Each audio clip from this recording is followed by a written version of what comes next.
Hey guys, this will be video 35 for the Gibson Les Paul custom restoration, and we're going to cover primarily just epoxy gluing the fretboard onto the neck, and what I would have done to prepare for that, as well as preparing for this video. I don't even know why I picked that up. I was going to make a list and some points to follow, but I think we're far enough along that we can just look at what's in front of us and make it happen. So we got a fretboard, and it turned out really nice. No hiccups, no flaws, nothing spooked me. I will say one thing that spooked me a little bit, and you would think, oh my God, that's a horrific failure. What happened? It worked like crazy. Now, the frets are a little bit tight. Are they too tight? Nope, they're not. But I will say this. Let me cover this first. When I do my fretboards, I always start at the longest point first, and I work my way into getting back into doing the frets. Let's say I haven't fretted a guitar for a month or two, or 6 months, or maybe a year or two, or whatever, you know. This is not riding a bicycle. You really need to kind of get back in the groove. And I've done it so many times, I know exactly how I do it and how I want to do it and what works for me. And that might not work for you, nor it might not work for other guys out there. But what works for me works well, and we'll leave it at that. But what I do, I always start with the longest ones first and start working down. Because as I'm working the frets, I always start with that little cantilever, that little overhang. Let me make sure the camera's rolling and everything looks fairly centered. Looks well, looks okay. I tell you what, let me get another light.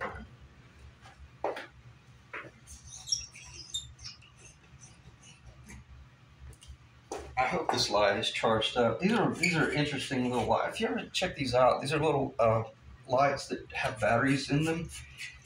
And then you can, yeah, it looks like it's fairly bright. Then you can just kind of use them like a little lantern. I'm not going to show that because I don't want to waste time. But anyway, I should have already had that set up. All right, let me dive back in. I've already shown the little cantilever on the fret. So what I do is I do my first cantilever, and that cantilever is a little bit long, because I'm going to see if that's in the camera. If that's showing up, that's great. If it's not, you're just going to have to read my mind, because as I mentioned, none of these videos are about doing fret work. But I go ahead and have that overhang because 40% of that's going to get cut off. And then I'll leave it long on the other side and unfinished. And if I start at the long side working towards the nut, well, they're going to get more and more narrow. So let's say I'm shaping this side and I file into the tang, and let's say I make a mistake and go just a little bit too small. Well, then just throw it to the side and use it down here. Or once you get down to this point, you're always going to have 2 or 3 frets left over in the packet anyway, because Philadelphia luthiers, they send 25 frets. So you could do a 24 fretboard and make a mistake or have one left over. Or if you're doing a 21 or 22 fretboard, after doing 3 or 4 fret jobs, you get a set of frets for free. So basically, if I make a mistake, I just use it in the next location. Had I started at the nut working in that direction, if I got too short at the nut, well, then forget it. There's nothing any more narrow. All right, that's self-explanatory.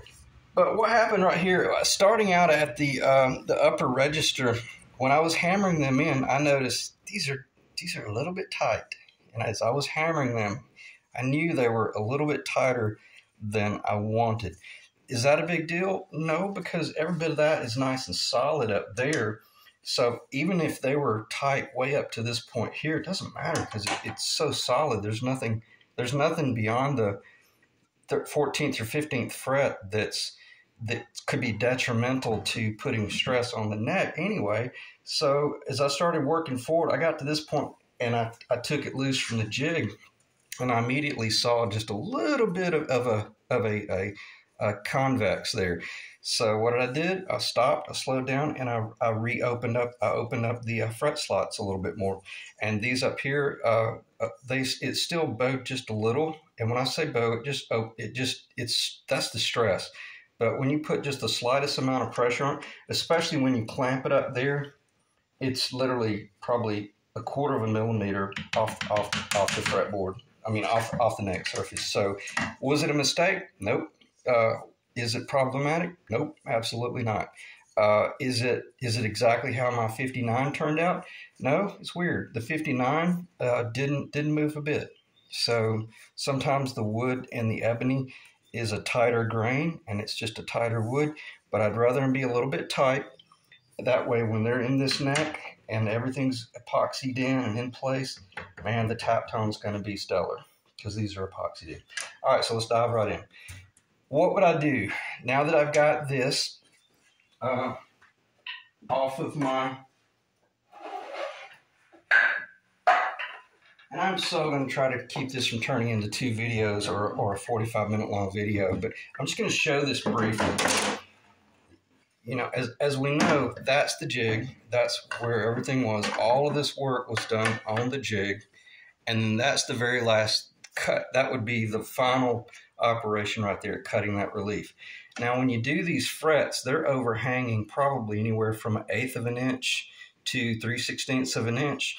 Then you come in with, you make your decision about how you're going to cut these off.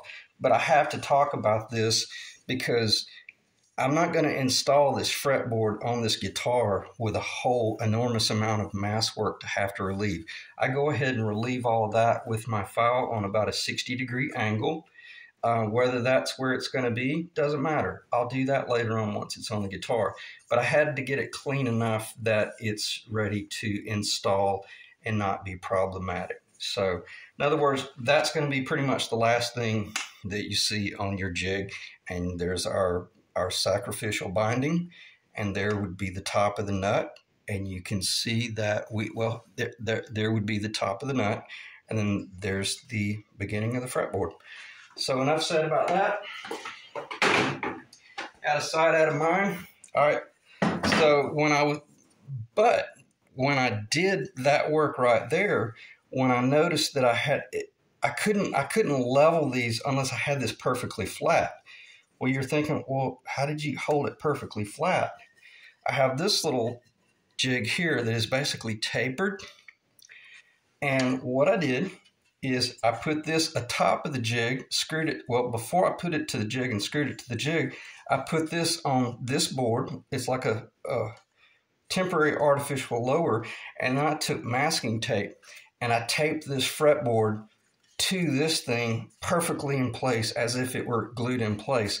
Then it was high enough up that when I ran the file down the side and cleaned that off, I wasn't risking cutting that on an arc, because if I had have tried to cut that with a file with a little bit of arc in it, it would have risked cutting these off lower, and then once it did go on the guitar neck, then you would have a weird surface there.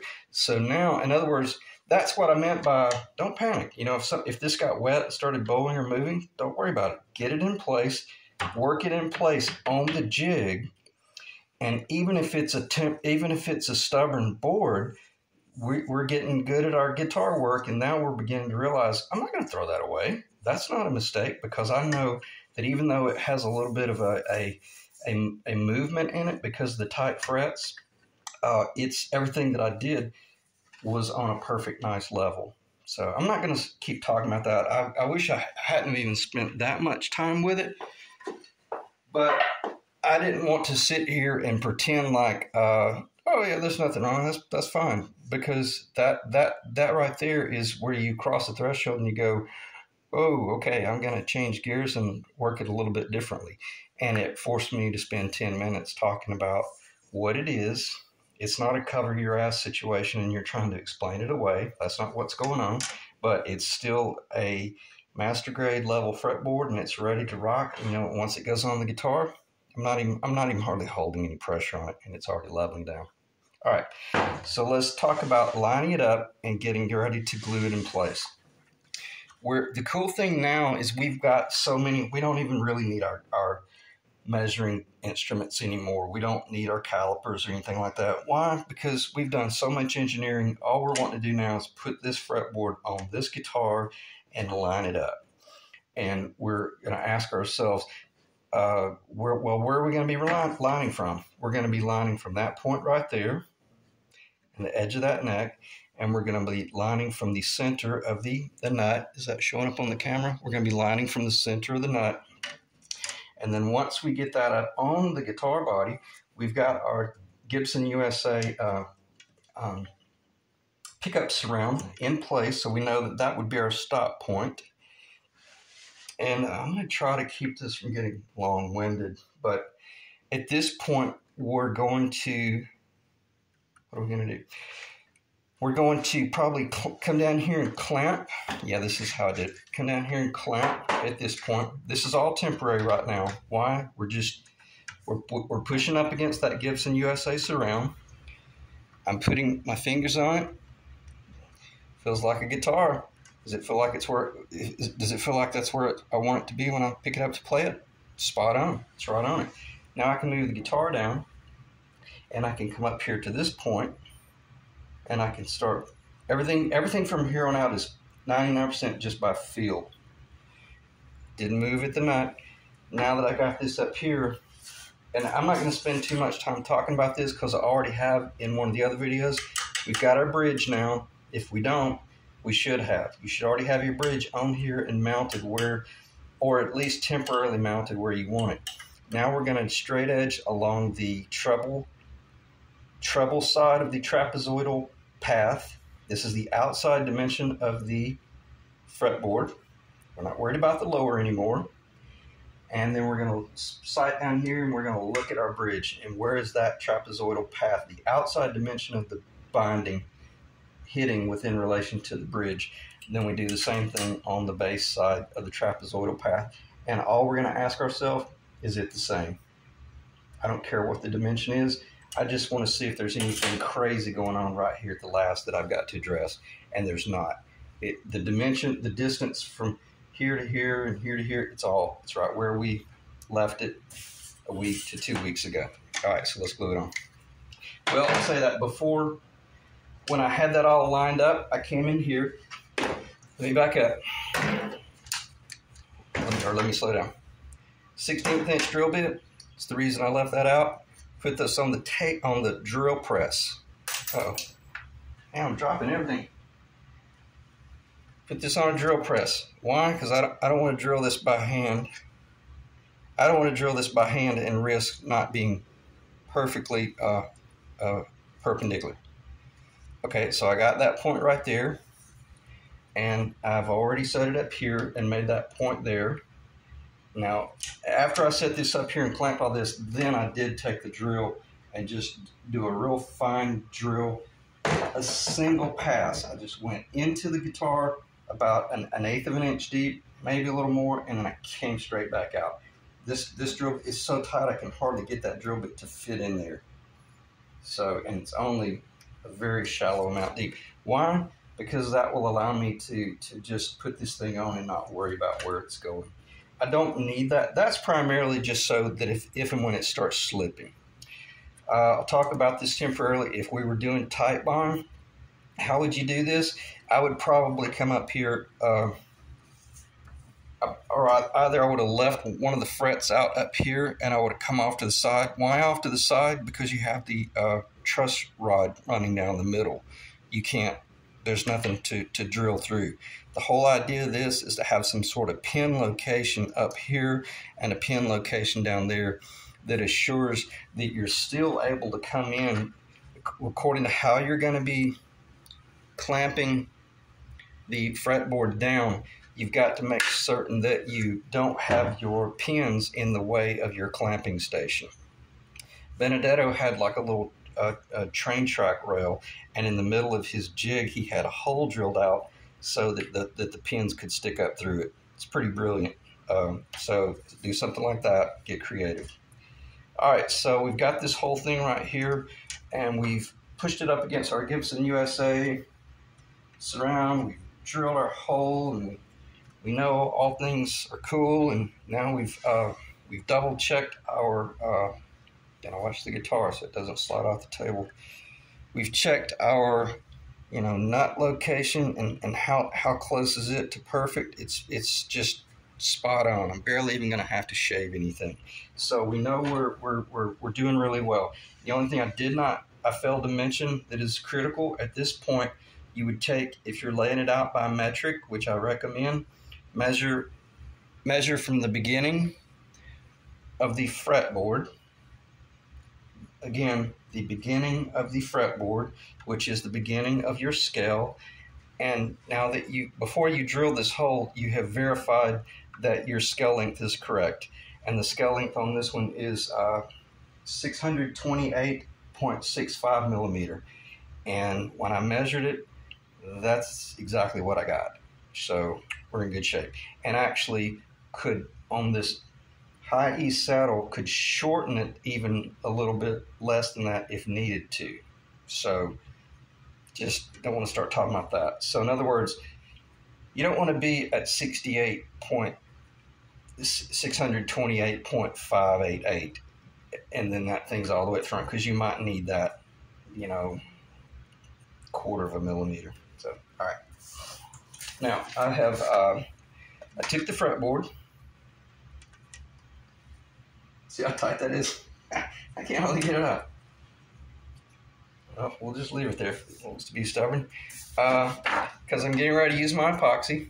I took the fretboard, laid it up here, traced it, continued with it, and ended with it right there. That's my fretboard surface area that I want to pour epoxy on. I got to get this out. Okay, it came out. And I got to get in order before I forget.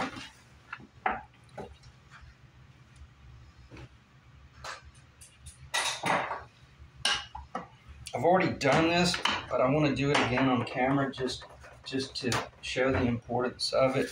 A little bit of lacquer thinner. Stay away from your paint.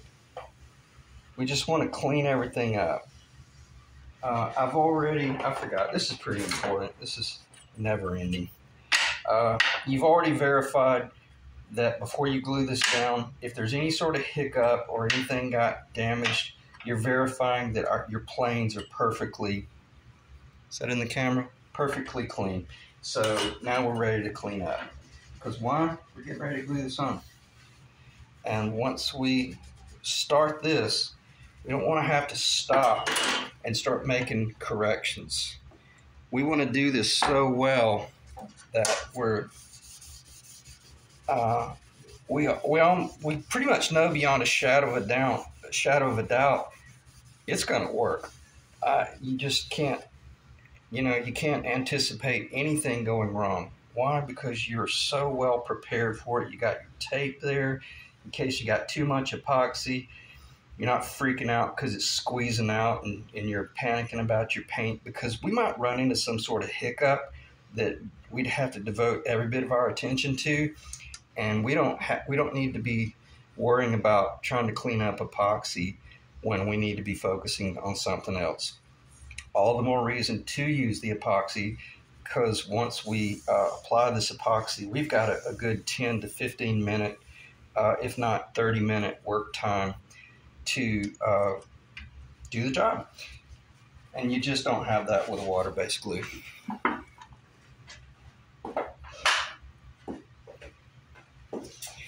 All right, are we ready? We got a nasty table here. Let's see if there's anything we can clean off. I'm probably going to need that clamp, so I'm going to leave that there. Probably won't need that.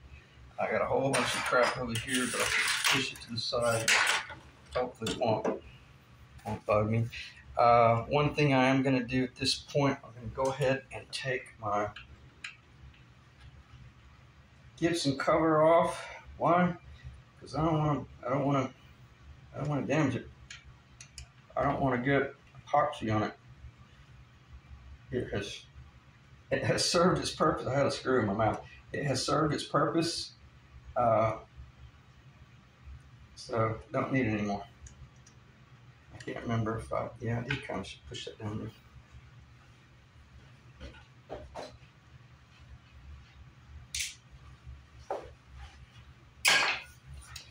Okay, what do we got?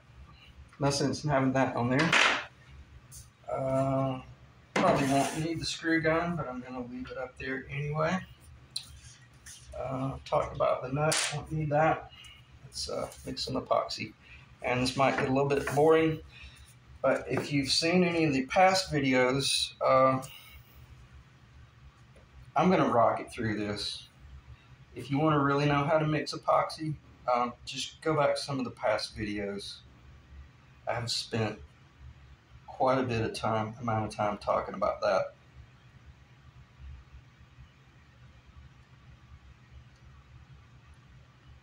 And I started to go ahead and do this before I started the video, but in the event there's someone who is stubborn and just wants to try to catch one of the last 2 or 3 videos, this will help a little bit. But basically, the objective is to mix your epoxy on a molecular level. And do not work with a 5-minute epoxy. That's not a long enough work time. This is a 24-hour epoxy. I get it from a company called Aircraft Spruce and Specialty. It is epoxy that is used by the Home Built Aircraft Association, and it's some of the best stuff I've ever seen. And I am almost out. Not here. I got enough to do two more of these next, if not 3, or maybe 2.5. It's getting pretty close. I'm gonna make certain that I mix pretty much too much, because I don't want to have to stop in this video 10 minutes from now and add epoxy. I am going to add black tint, and there's nothing wrong with going ahead and talking about this, but if you're going to tint your epoxy, you want to make sure that you mix it for about 2 to 3 minutes. Let it kick. Mix it for another minute or 2. Let it kick. Then add just a toothpick tip amount of resin or tint, like a black resin. And you should not be adding any tint or resin until about probably no sooner than 5 to 7 minutes before you started the initial mixing. If you add all 3 components at once and try to mix them together, the odds are the epoxy is not going to kick on a molecular level ever, and you're going to have a rubbery epoxy. And while I'm mixing this, I'll tell a quick story about how sensitive epoxy is in the marine industry. In some of the parts of my boat, when I was working on my boat, you could double the hardener in a 1-to-1 ratio. The epoxy would still be very, very strong, if not as strong if you did a 1-to-1 ratio. But if you doubled the hardener, you would have more of a elastic epoxy. It wouldn't be rubbery, but it would be far more flexible. And that's not what you want on a guitar. We want brittle, hard, very, very hard surface. All right, and I'm certain that this video is probably already getting long, so I'm just gonna try to rock it through. One thing I am gonna do is I'm gonna use the camera as a timer. 23 minutes. This is ridiculous. I really should have probably approached this completely differently, because I was hoping for this to end within 30 to 40 minutes, but this may end up being a very long video. I hope not. I'm going to try to just keep it going, but not rush it. I'm using these little skewers and pushing all that epoxy to one area, and then because this was such a large area of epoxy, resin and hardener, I'm going to throw this skewer away and get a brand new one, so I keep the crap off my hands. All right, let's change to a new skewer.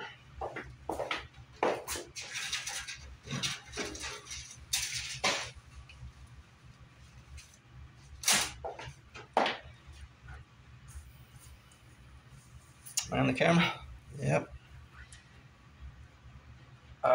When I was working on my boat mixing large batches of epoxy, I was mixing probably half a cup measurements of epoxy at a time.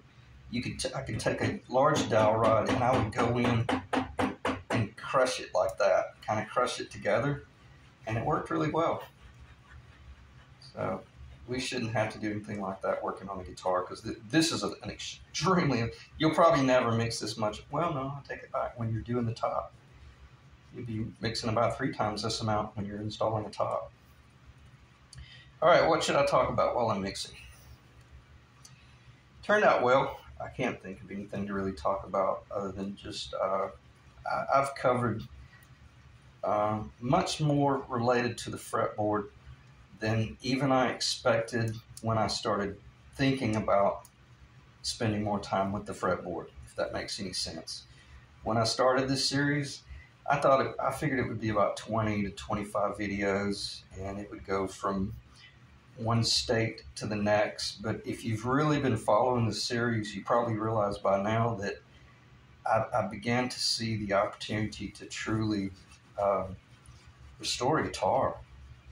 And it's kind of interesting. It's kind of comical to me to go on YouTube and see someone with the tag restoration of a guitar, and you look at it and basically they just repainted it, and you know, that's cool. I get it, because that's a big deal to some people. But I haven't tripped up on any free YouTube instructional type videos that really shows a full-blown hardcore restoration of a guitar. And probably because there's so many, you know what, steps. You can't do it in under 30 videos. You can't do it in under 40 videos. So, and I also realized that 99% of the people that think they want to restore something, they're not even thinking about restoring something on this level. They're thinking about maybe bolting a neck on a guitar and making general small repairs. So anyway, mess here. Or just getting out of control. Let me try to get this under control. Probably already close to 30 minutes. 27, 28 minutes. I hope I don't sound like I'm complaining. And again, if I have to stop the video and just do another video, we will. But I think this is going to come together fairly quickly here on the end. And I'm not going to sit here for 45 minutes and massage the guitar into place. You're going to see that since we've done so much preparation, it really should not take more than maybe 3 minutes to glue the neck on. All right, we're going to let that sit and kick a little bit. We are at 28 minutes, and I'm just going to try to be patient and leave that alone. Maybe I'll throw this skewer away as well, because I truly do want to stay clean. But I do like the idea of using the skewer to apply the epoxy. So maybe I'll just cut it off and use that clean end right there.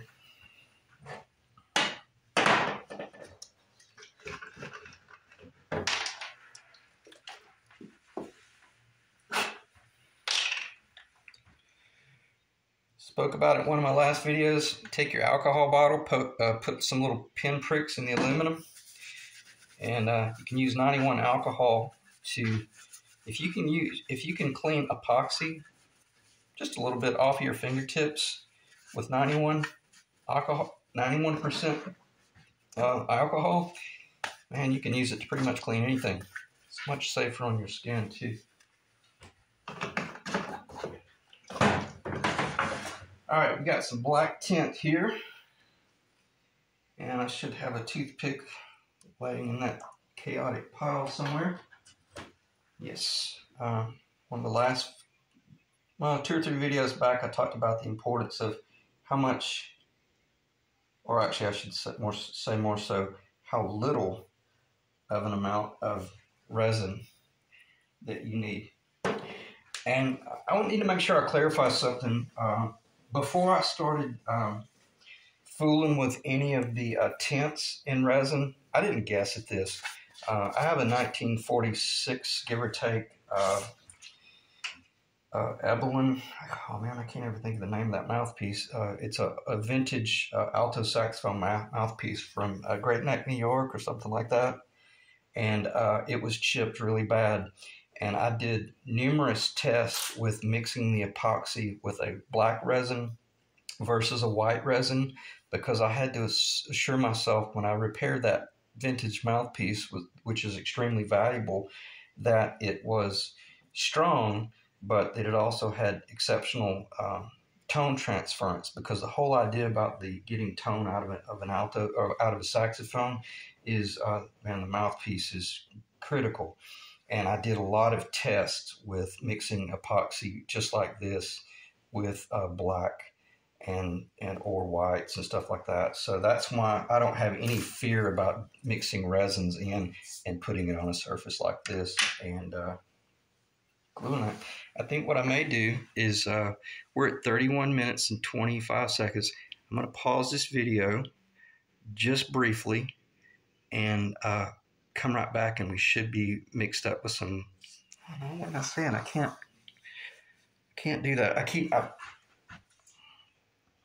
Because if I scrub my own videos, as soon as I do that, somebody's gonna miss that part of the operation. So I'm being impatient. Let's just wait a minute or two. This is probably well into the kicked category.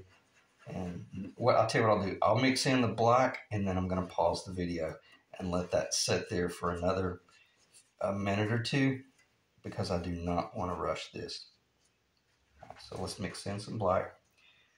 Just kind of mix in that on the tip of the toothpick. It should turn black fairly quickly. I'm just using the toothpick right now. And I'm kind of asking myself, is this black or is it gray? And I see it very quickly, very much turning black. So on that note, do I want to add any more black? And I would say not necessary. Not necessary at all. Maybe off the camera, but I want to get this off the toothpick. Because I want to get the toothpick thrown away.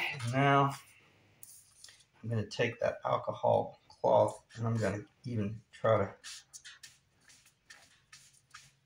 get that black off of there.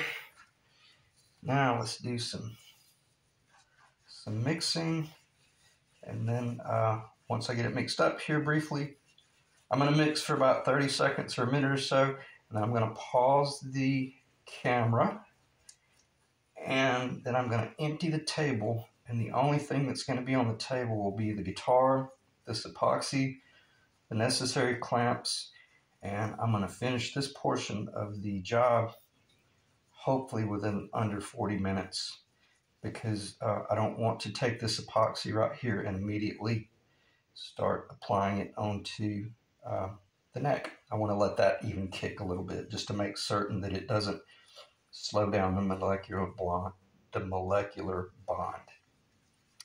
All right, so let's pause the video.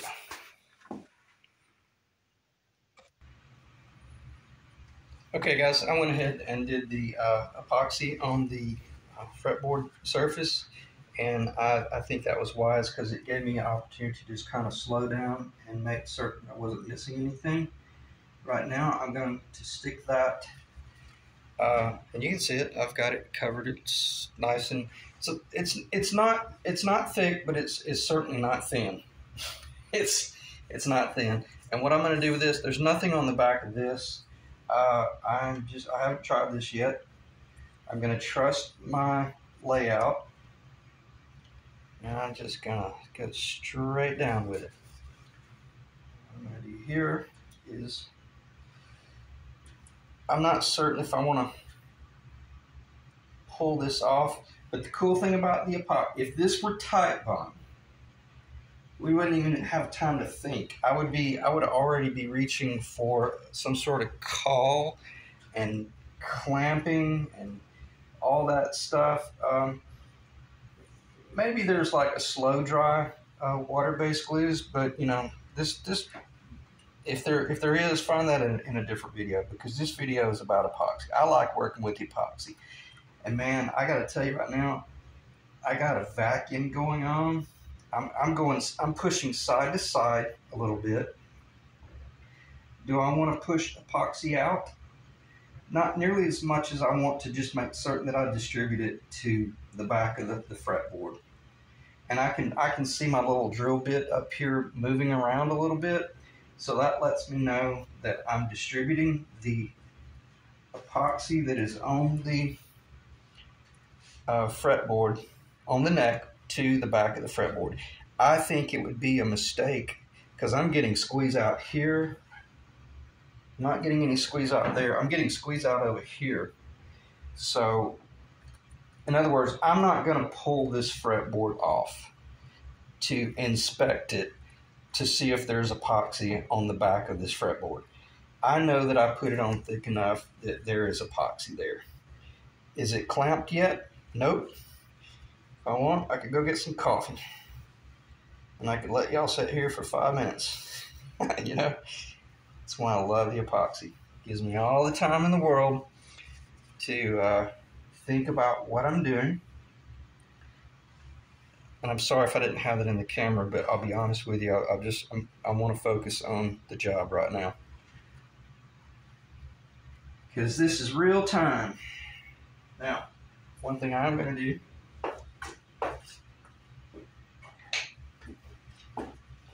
take your little hammer. Yep, I'm still in there. Now the cool thing about that drill bit is it is drill bit. It's blade down, so it's off to the side, and it's not going to need to be removed. And I can let it dry in that epoxy if I wanted to, and then put the drill on it and hit it with the power, and it'll cut loose immediately. And then I can pull it out and then install that fret. Haven't clamped it yet. Why? Because I'm not in a hurry. And what's really cool, what little bit of, I'm not going to call it warpage or bow or any of that stuff, because it wasn't critical. It looked more like it was more of an issue than it really was. There's not even a clamp on it, and it's, let me see if I can do that. You see what I'm saying? So just the vacuum of the epoxy alone is holding that down. So, and you might be asking yourself, well, come on, let's get it going. Let's clamp it. Why? There's no rush. I got another 10 minutes if I want. I'm not gonna waste time, but I just really want to keep my eye on it and maybe move it a little bit more. And am I gonna start trying to squeeze it off to the right to get squeeze out? No, I don't need it, because I know that I've got 100% coverage under there. And once I put my clamp up on here, and that's my call. That's all I'm going to be doing right there. Why? Because I did an exceptional job putting my frets in, and I've already verified that the tops of the frets are perfectly level. And if there is anything weird going on with your neck lower, now is the time to let the epoxy make you look like a pro. Just chill out, relax, let the epoxy fill in any weird voids or any low spots or any funky mistakes that you made.